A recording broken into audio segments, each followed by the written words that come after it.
काय वर्णन केलं तुकोबारायांचं बहिणाबाई. जर बहिणाबाईंची गाथा नसती तर आपल्याला बराचसा तुकोबारायांच्या चरित्रातला संदर्भ कळाला नसता. एक महिला जर ठरवते मी काय करू शकते, अहो सुनीता विल्यम्स होते.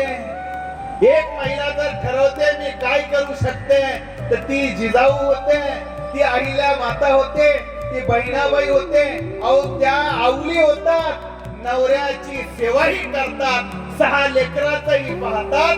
पांडुरंगानं पायाला स्पर्श करावं इतकं पुण्य त्याला शिव्या देऊन मिळवतात. महिला जर ठरवू शकते तर इतकं सगळं करू शकते, पण ठरवत नाही ना,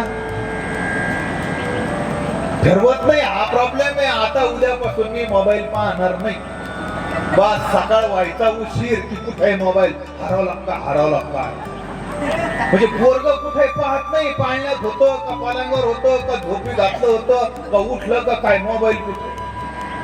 म्हणजे आपल्याला हेच कळे ना जीव कशाला लावायचा. म्हणून आपण बस उभे घरात आलो, आता मेलो की आडवेच बाहेर पडणार आहे, याच्यावर काय नाही. तुमचं कल्याण तुम्हाला जर कळत नसेल तुमचं कल्याण कशात आहे तर देवानं येऊन काय करा. पांडुरंगानं काय सांगितलं, माझे हात कमरेवर आहे, तू काम कर. हा जिथं कमी तिथं आम्ही. आता तुम्ही जर म्हणतात दे रे हरीण पलंगावरी, तर तो म्हणतो मग तू तुझ्या घरी मी माझ्या घरी. असं चालत नाही.